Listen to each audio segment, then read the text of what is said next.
안녕하세요. 작년 가을 이혼녀가 되어버린 30대 후반의 여성입니다. 소름 끼치는 남편과 더는 한 이불을 덮고 살 자신이 없어서 뒤도 안 돌아보고 도망치듯 이혼했어요. 그리고 지금도 그때를 생각하면 온몸이 부들부들 떨린다니까요. 제가 사람 보는 눈이 없어도 너무 없었던 탓이겠지만 남편과 저는 일적으로 처음 알게 되었어요. 일단 제 직업은 방송국 PD로 제 입으로 말하기는 조금 남사스럽지만 나름대로 잘 나가는 편입니다. 반면 남편은 작은 광고회사에서 일하던 사람으로 유명세 같은 건 전혀 없는 사람이었어요. 그리고 처음 현장에서 마주쳤을 때는 솔직히 말 한마디 섞을 이유가 없기도 했는데 그 이유가 한 공간에 있었다 뿐이지 아예 업무 자체가 달랐거든요. 하지만 어쩌다 보니 또 한 번 같이 일할 기회가 생겼고 그때는 남편이 먼저 와서 아는 체를 하대요? 그런데 사실 그렇게 받는 인사도 저에겐 특별한 일은 아니었어요. 방송국에선 제가 나름대로 알려진 사람이었고 그래서 저는 상대를 몰라도 상대 쪽에선 저를 아는 경우가 자주 있었으니까요. 아무튼 나름대로 반갑다고 아는 체를 하는 남편이 스치듯 제 기억 속에서 떠올랐고 그래서 저도 그때 그분이시냐 하곤 가볍게 인사를 나눴습니다. 그리고 그땐 그 인사로 남편과 제가 그토록 가까워질 줄은 상상도 못했죠. 몇 번의 가벼운 대화가 오갔던 어느 날 남편은 자기도 언젠가 저처럼 방송국에서 일하고 싶다며 저더러 자기한테 조언 같은 걸 좀 해줄 수 없겠냐 하더라고요. 하지만 제 입장에선 남편 같은 사람이 처음이 아니었고 솔직히 매번 그런 사람들을 상대해주기도 보통 일은 아니었지요. 그래서 처음엔 최대한 돌려서 거절을 했습니다. 그래도 혹시나 제가 자기를 무시했다거나 그런 쓸데없는 오해는 사고 싶지 않았으니 무척 조심스러웠고요. 그런데 어째서인지 남편은 조금도 포기하는 기색을 보이지 않는 거예요. 그렇다고 저를 귀찮게 한 것은 아니지만 아무튼 그런 남편의 당돌한 모습에 저도 뭐랄까 한마디로 호기심이 생겼죠. 잊고 지내던 제 열정을 남편에게서 발견한 것 같은 기분도 들었고 그래서 결국 2달 만에 사적인 만남을 갖게 되었고요. 시작까지 시간이 좀 걸렸을 뿐 저희의 관계는 급속도로 발전해 나가기 시작했습니다. 남편은 매사 의욕이 넘치는 사람이었고 저는 그런 남편의 적극적인 태도가 나이를 떠나 배울 만한 점이라고 생각했어요. 참고로 남편은 저보다 3살이 어렸지만 연애할 때만 하더라도 나이와 상관없이 참으로 어른스럽다는 생각을 몇 번이나 하게 만들더군요. 그래서 남편이 결혼하자며 프로포즈를 해왔을 때도 제가 믿고 존경할 수 있는 남편이 되어줄 거라 믿었죠. 그래서 큰 고민 없이 하겠다 했고요. 그런데 솔직히 시댁에서 반대를 할 줄은 몰랐습니다. 시부모님께서는 제가 홀어머니와 단둘이 산다는 점 그리고 당신들 아들보다 나이가 많다는 게 마음에 들지 않는다며 대놓고 심지어 저를 문전박대하셨죠. 전 솔직히 홀어머니와 둘이 사는 게 왜 제 흠인 거며 제 나이 또한 문제라고 생각하지 않았어요. 아버지가 돌아가셨으니 홀어머니와 단둘이 사는 건 당연한 거 아닌가요? 그러면 저희 어머니가 재혼이라도 하셨어야 한다는 건지. 그리고 나이 차이도 남자가 몇 살이고 많은 건 별 문제가 되지 않는 세상인데 제가 겨우 3살 많다는 이유로 양심이 있네 없네 소리까지 들어야 한다는 게 너무 자존심도 상하고 모욕적이더라고요. 그래서 남편에게 헤어지자 했습니다. 이런 소리까지 들어가면서 당신이랑 결혼하고 싶지 않다면서 말이죠. 그런데 남편이 자기는 저 없이는 안 된다며 자기는 이 세상에 미련 없다. 솔직히 돌이켜 생각해보면 웃기지도 않는 소리인데 가볍게 무시해버렸으면 될 것을 매정하게 뿌리치질 못했어요. 그리고 무엇보다 남편이 자기만 믿고 따라오라는데 그 말이 왜 그렇게 눈물이 나던지. 그래서 결국 시댁과 반년 정도 부딪힌 끝에 부부의 연을 맺을 수 있었습니다. 결혼할 때 남편은 사회생활을 시작한 지 몇 년 되지 않아 모아둔 돈이 많이 없었어요. 그리고 시댁에서는 반대하는 결혼을 강행하는 저희한테는 한 푼도 보태줄 수 없다시대요. 그래서 결국 남편은 3천만 원을 가지고 온 게 전부였지요. 반면에 저는 제가 모아둔 돈도 넉넉했고 어머니가 해주신 재산도 꽤 있었습니다. 제 명의로 된 월세를 받는 상가도 있었고요. 그리고 전 어리석게도 이런 경제적 능력을 바탕으로 시댁으로부터 인정을 받고 싶었어요. 그래서 제가 거의 일방적으로 해가는 결혼이었는데도 아무런 불만을 갖지 않았죠. 제가 원래 어디 가서 계산 못한다 소리를 듣는 사람이 아닌데 그땐 눈에 뭐가 씌이기라도 했던 건지 참으로 어리석었네요. 한편 나름대로의 난관을 극복하고 꾸리게 된 가정이었기에 앞에는 오로지 꽃길만 있을 줄 알았습니다. 연애할 때 큰소리 난 일이 없었으니 결혼 생활도 비슷할 줄로만 알았죠. 하지만 결론부터 이야기하자면 그건 순전히 제 착각이었어요. 많은 일들이 있었지만 남편이 제 이름을 팔고 다녀서 저를 너무 힘들게 했거든요. 본인인 저마저도 금시초문인 이야기를 흘리고 다녀서 이따금씩 저를 좀 아는 사람들은 너가 정말 그런 말을 했냐며 확인을 해오기도 했는데 그때마다 제가 느꼈던 그 곤혹스러움이란 이루 말을 할 수가 없었네요. 도대체 왜 그래? 왜 내가 하지도 않은 말을 하고 다니는 거야? 사람이 말하다 보면 실수할 수도 있는 거지. 그렇다고 이렇게 화를 낼 건 또 뭐야? 사람들이 자꾸 오해하잖아. 그리고 이 바닥에서 평판이 얼마나 중요한지 몰라? 야, 너 지금 내가 너보다 어리다고 가르치는 거야? 넌 내가 잘 되는 게 싫지? 네 그늘 아래 두려고 그러는 거지? 진짜 짜증난다. 연애할 땐 매사 자신감이 넘치는 사람이라서 이런 식으로 다툼을 하게 될 줄은 몰랐어요. 정말이지 나중엔 말 몇 마디만 나눠도 열이 뻗칠 만큼 화가 날 지경이었죠. 지금 생각해보면 자격지심이라도 있었던 건지 차라리 솔직하게 나 이런저런 일로 힘들다 하고 도움을 구했다면 저는 조금도 주저하지 않고 남편을 도왔을 겁니다.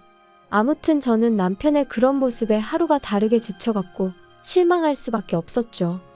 하지만 틀어진 부부 사이에도 불구하고 저는 저 나름대로 남편의 가족들 그러니까 시댁 식구들에게 최선을 다했어요.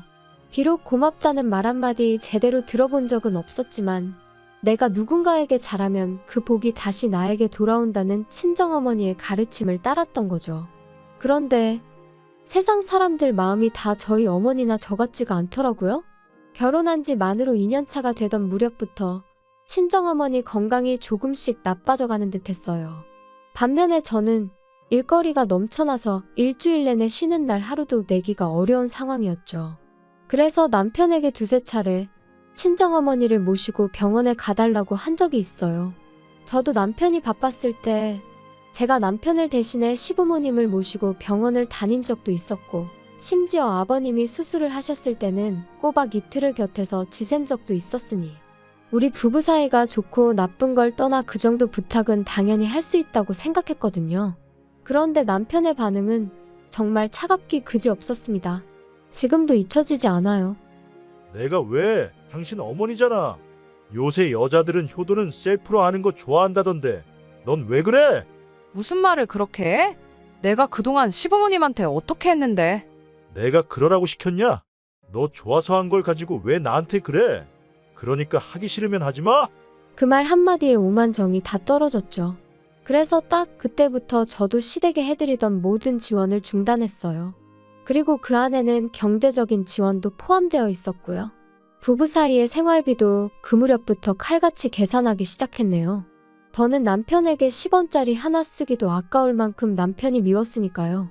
그리고 이렇게 무의미한 결혼 생활을 계속 이어가야 하나 차라리 지금이라도 헤어지자고 할까? 그런 생각이 들던 무렵 친정어머니께서 쓰러지셨습니다.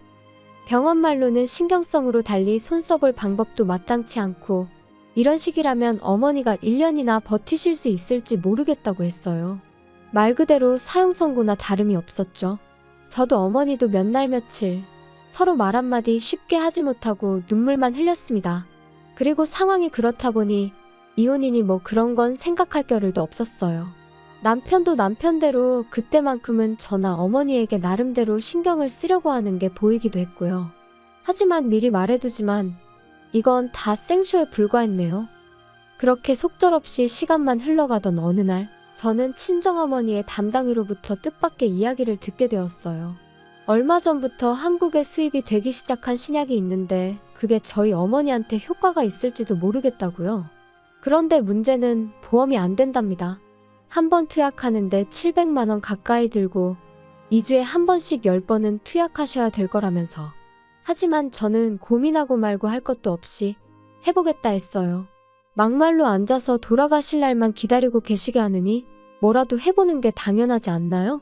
그리고 정말 돈이 없다면 모를까. 아니 없다고 해도 어떻게든 해드렸을 거예요. 그런데 남편이 이 이야기를 듣더니 아니, 너 생각을 하고 말하는 거야? 한 번에 700씩 10번이면 7천이야. 7천이면 웬만한 중형차는 사고도 남는 큰돈이라고. 지금 너는 우리 엄마랑 중형차를 비교하는 거야? 제정신이니? 아니, 말이 그렇다는 거지. 근데 효과 없으면 환불은 해준대?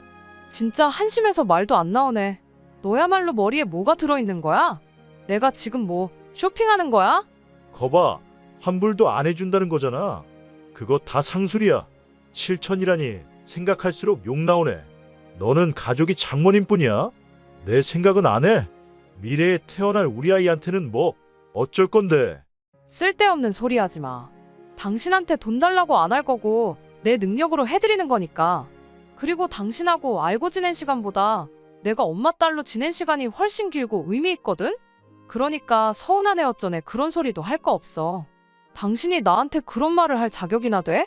결국 제 고집대로 신약으로 치료를 받기 시작했지만 솔직히 말해서 초반에는 효과가 없는 것 같았어요. 그리고 그때 저는 말 그대로 무너져 내리는 기분이었습니다. 마지막이자 유일한 희망이라고 생각했으니까요. 그런데 정작 남편은 자기가 뭘 했냐며 의기양양해하는 꼴이라니. 한마디로 정말 재수가 없더라고요.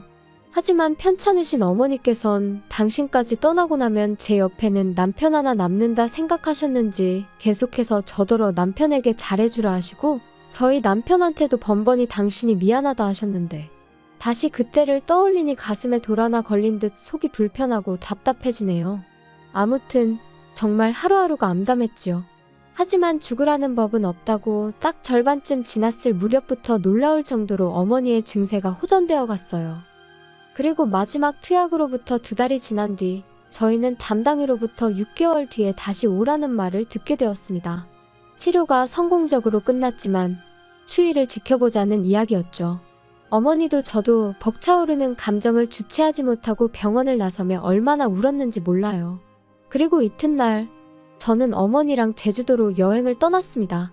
어머니가 병원 생활을 무척이나 답답해 하셨거든요. 그래서 3박 4일 동안 맛있는 것도 먹고 즐거운 시간을 보내고 왔어요. 그리고 그러는 동안 남편은 말이라도 한마디 가령 잘 쉬고 오라던가? 네, 전혀 없었습니다. 저도 뭐 별 기대도 없었지만요. 한편 꿈같은 여행을 끝내고 어머니를 댁으로 모셔다 드리고 집에 왔어요. 원래는 어머니더러 당분간 저희 집에서 같이 지내시자 했지만 어머니가 사위 불편하게 하기 싫으시다며 거절을 하셨거든요. 아무튼 그래서 이제 짐 정리도 하고 어질러진 집도 치우고 그러고 있는데 남편이 거칠게 현관문을 열고 집 안으로 들어오더군요. 그리고 얼마나 술을 마셨는지 자기 몸 하나 제대로 가누지도 못하면서 저더러 한다는 소리가 너랑 니네 엄마 때문에 다 망했다. 다 꼬였어. 꼬였다고. 내 인생 책임져. 갈 사람이 때가 되면 가야지. 진짜 짜증난다. 지금 뭐라고 한 거야? 갈 사람이라니? 너 지금 우리 엄마가 갈 사람이었다는 거야? 그럼 죽을 날 받아놨으면 그냥 적당히 살다가 가야지. 그걸 왜 마음대로 연장을 시키냐고. 모녀가 똑같이 이기적이야. 지들밖에 몰라. 정말이지 온몸에 소름이 쫙 끼치면서 저 인간이 저러다 나한테도 무슨 짓을 할지도 모르겠다는 생각이 들더군요. 그래서 간단한 짐만 챙겨서 술 취한 남편이 잠이 든 틈을 타 도망치듯 집을 나왔습니다. 그리고는 바로 어머니 댁으로 향했어요. 원래는 어머니를 걱정시키긴 싫어서 호텔로 가려고 했는데 그러다 남편이 혼자 계신 어머니한테도 찾아가 폐악질을 할지도 모르겠다는 생각에 그럴 수도 없었거든요. 어머니는 어머니대로 방금 헤어진 딸이 얼굴이 사색이 되어서는 돌아왔으니 몹시 놀라신 눈치셨습니다. 그리고 그런 어머니께 저는 그간의 제 결혼 생활부터 시작해서 아무래도 이혼을 해야 할 것 같다 더는 같이 못 살겠다는 이야기까지 전부 털어놓았죠. 자꾸만 당신 탓을 하시는 어머니 때문에 가슴이 더 답답해졌던 것도 사실이지만 그래도 결국 제 편은 어머니 한 사람 뿐이더라고요. 이튿날부터 저는 변호사를 만나고 이혼을 준비해 나가기 시작했습니다. 그리고 저는 그 과정에서 황당한 몇 가지 사실을 알게 되었어요. 일단 결혼 당시 남편이 모아둔 돈이 없다고 했지만 실은 남편 명의로 작은 오피스텔이 하나 있었다는 거. 그리고 그 오피스텔을 월세로 주면서 거기서 나오는 모든 돈을 시부모님께 드리고 있었다는 걸요. 그리고 또 한 가지. 회사에다가 공공연히 자기는 금방 관둘 거라고 그러고 다녔답니다. 저희 어머니가 돌아가시면 어머니 재산이 유일한 핏줄인 저한테 오게 될 거고 그러면 저한테 얘기해서 뭐 광고회사를 하나 차릴까 싶다며. 물론 저는 금시초문 생각조차 해본 적 없던 이야기였어요. 또다시 남편이란 작자에게 소름이 끼치더라니까요. 한편 변호사는 이 모든 게 저에게 유리한 정보라고 했지만 기쁘지만은 않았던 것도 사실이에요. 웬일로 집에 다 들어왔냐? 당신 보고 싶어서 온 거 아니니까 관심 꺼. 그리고 엄밀히 말하면 이 집은 내 집인데 내가 왜 나가 있나 싶더라. 그러니까 오늘부로 당신이 방 빼. 참나, 그게 말이 되냐? 남편을 내쫓는다니 말도 안 된다. 그럼 말이 되고 말고. 너 이제 내 남편 아니야. 나 너랑 이혼할 거거든. 이혼 같은 소리 하네.